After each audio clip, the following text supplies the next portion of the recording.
కొన్నాళ్ల ముందే ఆవిడ మా పైన ఫేక్ ప్రచారం చేస్తున్నారు, మేమేదో మోసం చేస్తున్నట్టు చెప్తున్నారు, అవే నమ్మకండి అనేది కూడా కొన్ని వీడియోలు రిలీజ్ చేశారు. మీరు కూడా యూకేలో ఉంటారు కాబట్టి బై ప్రొఫెషన్ ఆర్ అదర్వైజ్ నిజంగా అలాంటి ఒక గ్రూప్ ఏదైనా ఉందా? ఆవిడ మీద కానీ భర్త పైన కానీ దుష్ప్రచారం చేసే గ్రూప్ ఏదైనా ఉందా అక్కడ? నాకు తెలిసి అయితే దుష్ప్రచారం అనేది ఏం లేదు. ఏం చేశారు? దుష్ప్రచారం ఏం చేశారు మీరే చెప్పండి.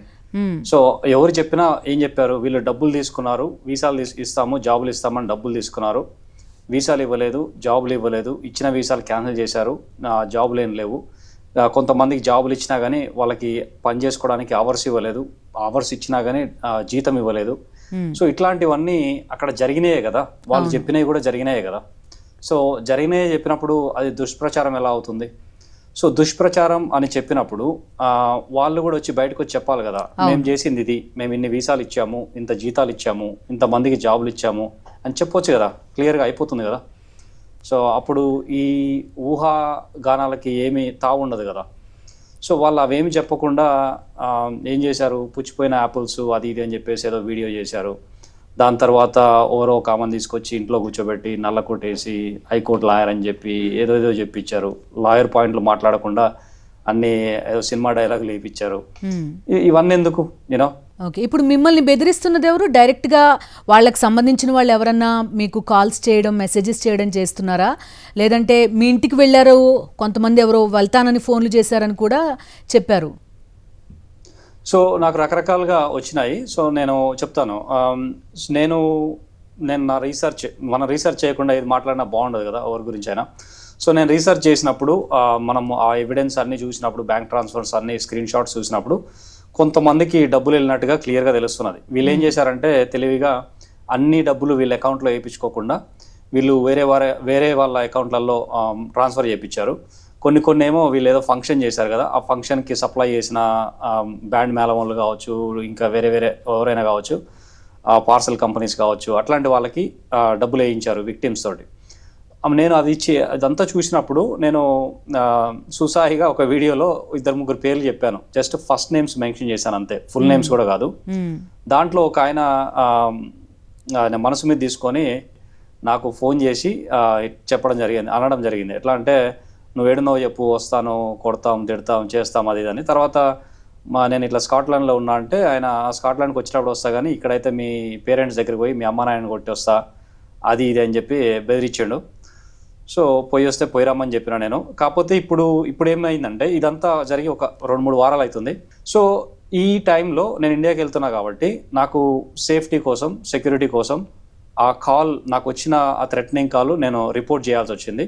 సో నేను స్కాట్లాండ్లో పోలీసులకు రిపోర్ట్ చేశాను. వాళ్ళు నాకు ఈ రోజే క్రైమ్ రిఫరెన్స్ నెంబర్ కూడా పంపించారు.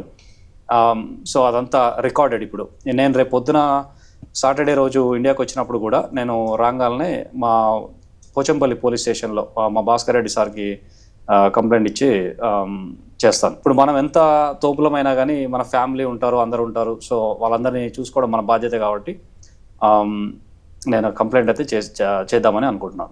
జైపాల్ గారు, ఒకటి నేను అడగదలుచుకున్నది, ఇప్పుడు మీ ఇద్దరు కూడా యూకే బేస్డ్ కంటెంట్ క్రియేటర్స్ ఇద్దరు కూడా. ఒక డౌట్ అందరికీ ఏమని వస్తుందంటే, ఇది జస్ట్ ఒక ప్రొఫెషనల్ కాంపిటీషను, లేకపోతే ఒకళ్ళపైన ఒకళ్ళు మాట్లాడుకుంటూ కొంత వ్యూవర్షిప్ పెంచుకోవడానికి ట్రై చేస్తున్నారు అనేది కూడా ఒక పాయింట్ ఆఫ్ వ్యూ ఖచ్చితంగా ఉంటుంది. అలాంటి వాళ్ళకి ఏం ఆన్సర్ చేస్తారు మీరు? So first of all I respect sister. ఇక్కడ సిస్టర్ ఉన్నది కదా, మెయిన్ అక్యూజ్డ్. సో ఆమెకి నేను ఎప్పటి నుంచో సబ్స్క్రైబరు. వాళ్ళ జర్నీ చూసి నేను ఎప్పుడో సబ్స్క్రైబ్ అయ్యాను ఒక 6 years బ్యాక్ కోవిడ్ టైంలో. నేను ఇప్పటికి కూడా సబ్స్క్రైబరే. సో తనకి నాకు కాంపిటీషన్ అంటే నాకేదో కాంప్లిమెంట్ లాగా ఫీల్ అవుతాను నేను. She's in a different league. So ఇక్కడ అట్లా కాంపిటీషన్ అట్లాంటిది ఏం లేదు. మీరు వాళ్ళని కొంత మేబీ ఆదర్శంగా తీసుకునే మీ జర్నీ కూడా, సోషల్ మీడియా జర్నీ కూడా స్టార్ట్ చేశారు అనుకోవచ్చా మరి? లేదు, అలాంటిది ఏం లేదు. సో నేను ఎప్పటి నుంచో, నేను 2015 నుంచే కాంటెంట్ క్రియేటర్ అవుదామని యూట్యూబ్లో ఏదో చిన్న చిన్న వీడియోలు పెట్టాను. బట్ అవన్నీ కాలేదు. ఇదంతా ఈ ఇన్స్టాగ్రామ్ ఇదంతా జరగబట్టి 1 year అవుతుంది. సో అనుకోకుండా అలా జరిగింది. కాకపోతే వాళ్ళని ఆదర్శం అని నేను ఎప్పుడు అనుకోలేదు. సో ఈ కాంపిటీషన్ అనేది ఏం లేదండి ఇక్కడ. సో మనకి వ్యూస్కి కొదవేం లేదు, ప్లస్ మన ఆడియన్స్ వేరు, వాళ్ళ ఆడియన్స్ వేరు.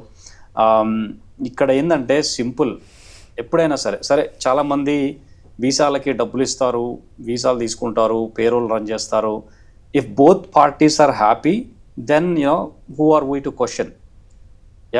మీరు నేను క్వశ్చన్ చేయకపోవచ్చు కానీ జైపాల్ గారు, బట్ లీగల్లీ దట్స్ రాంగ్ కదా. ఇప్పుడు నన్ను ఒక లేమెన్ అనుకోండి, నాకు అసలు ఈ వీసా ప్రాసెస్ కానీ లేకపోతే ఏమీ తెలీదు, నేను యూకే రావాలనుకుంటున్నాను.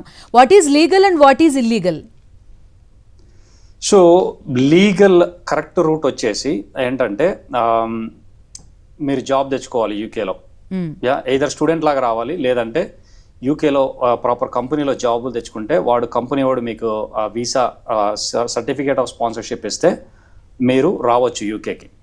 కాకపోతే ఆ సిస్టమ్ని వీళ్ళు ఎలా వాడుకున్నారంటే, మీరు నాకు డబ్బులు ఇవ్వండి, మేము సర్టిఫికేట్ ఆఫ్ స్పాన్సర్షిప్ ఇస్తాము అని చెప్పేసి అలా డబ్బులు తీసుకొని ఇచ్చి వాళ్ళు యూకేకి రాగానే జాబ్ లేదు ఏం లేదని చెప్పేసి వాళ్ళు సిఓఎస్ క్యాన్సిల్ చేశారు. వీళ్ళ సాగు వీళ్ళు చేస్తారులే అని. సో వీళ్ళంతా అలా చాలా మంది ఇరుక్కుపోయారు అక్కడ. చాలా మంది ఇరుక్కుపోయారు. ఇక్కడ వీళ్ళు డబ్బులు తీసుకోవడము, వాళ్ళు డబ్బులు ఇవ్వడము, ఇదంతా లీగలా కాదా అనేది it's all grey area. Ethical అయితే కాదు, బట్ మనోళ్ళు చాలా మంది చాలా పనులు చేస్తారు. అవన్నీ క్వశ్చన్ చేయడానికి లేదు నేను ఇక్కడ.